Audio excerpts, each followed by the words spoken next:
Shalom, adik-adik. Tuhan itu sangat baik. Dia mau memperdengarkan berita Natal kepada semua orang tanpa terkecuali. Berita Natal tidak hanya diperdengarkan kepada orang-orang sederhana seperti para gembala, tetapi berita Natal juga diperdengarkan kepada raja-raja dan orang-orang yang memiliki pengetahuan tinggi. Itulah orang-orang Majus. Matius pasal 2 menceritakan bahwa orang-orang Majus tinggal di Babilonia dan Persia. Kalau saat ini kita kenal dengan negara Iran dan Irak. Dahulu kala, ribuan tahun yang lalu, bangsa Israel pernah dibuang di sana. Nah, saat itulah orang-orang Babilonia dan orang-orang Persia mendengar nubuatan-nubuatan tentang kelahiran Yesus Kristus melalui nabi-nabi orang Israel. Salah satu di antaranya adalah Daniel. Daniel adalah seorang pejabat tinggi di kerajaan Persia. Dia berperan sebagai pejabat tinggi di kerajaan Persia dalam kurun waktu yang lama. Tuhan memberi tanda kepada orang-orang Majus melalui bintang di langit di sebelah timur. Bintang ini berbeda dari bintang-bintang lainnya, adik-adik. Bintang ini sangat istimewa.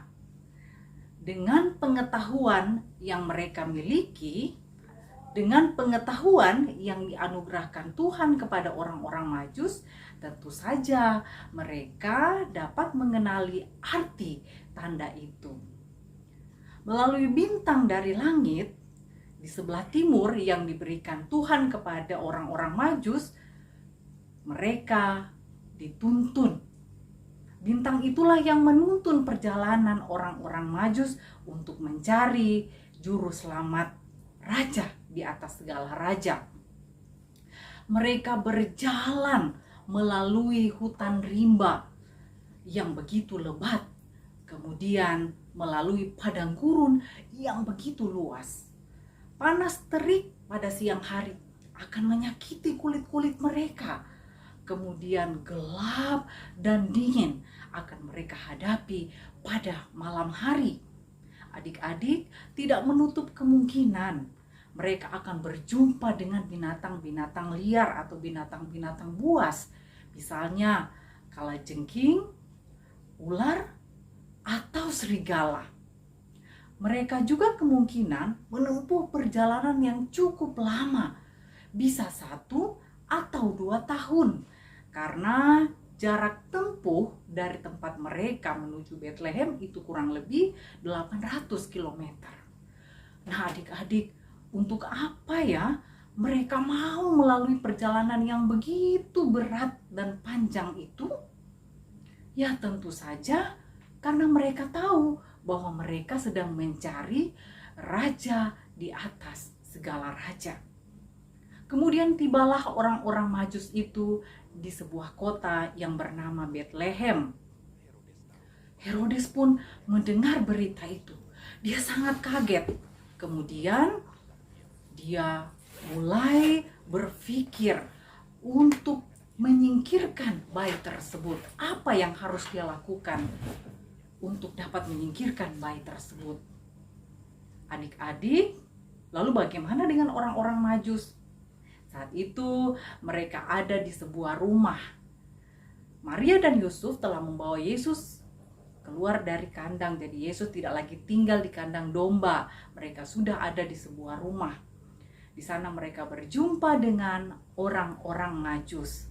Orang-orang Majus pun menyembah Yesus dengan sungguh-sungguh. Adik-adik, lihatlah bahwa orang-orang Majus itu bukan orang-orang Yahudi.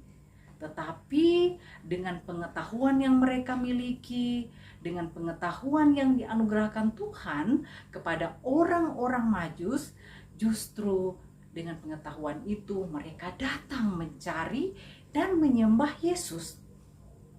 Setelah mereka menyembah Yesus, mereka mempersembahkan emas, kemenyan, dan mur. Adik-adik tahu, emas, kemenyan, dan mur adalah barang-barang yang sangat mahal yang pada saat itu biasa diberikan kepada orang-orang yang terhormat.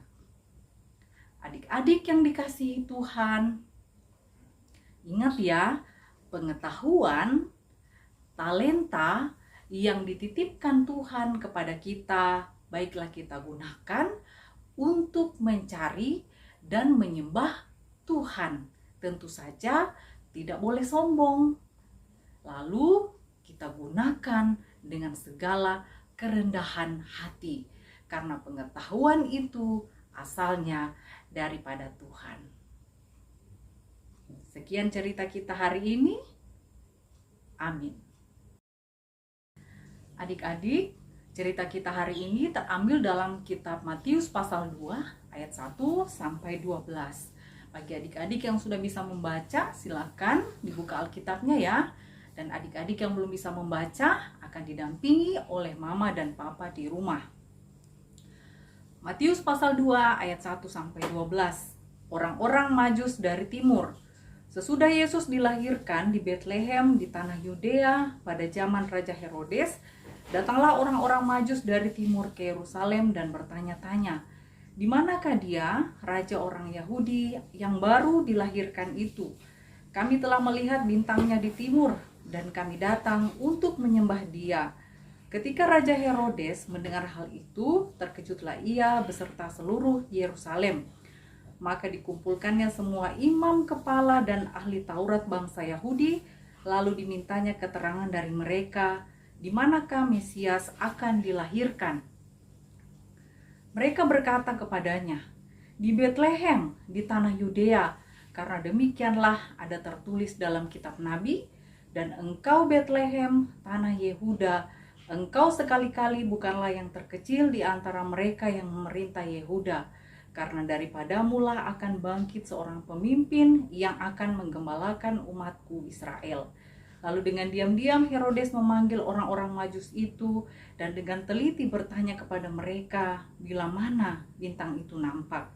Kemudian ia menyuruh mereka ke Betlehem. Katanya, "Pergi dan selidikilah dengan seksama hal-hal mengenai anak itu, dan segera sesudah kamu menemukan dia, kabarkanlah kepadaku supaya aku pun datang menyembah dia." Setelah mendengar kata-kata raja itu, berangkatlah mereka. Dan lihatlah, bintang yang mereka lihat di timur itu mendahului mereka hingga tiba dan berhenti di atas tempat di mana anak itu berada. Ketika mereka melihat bintang itu, sangat bersukacitalah mereka. Maka masuklah mereka ke dalam rumah itu dan melihat anak itu bersama Maria, ibunya, lalu sujud menyembah dia. Mereka pun membuka tempat harta bendanya dan mempersembahkan persembahan kepadanya, yaitu emas, kemenyan, dan mur. Dan mereka diperingatkan dalam mimpi supaya jangan kembali kepada Herodes, maka pulanglah mereka ke negerinya melalui jalan lain. Amin.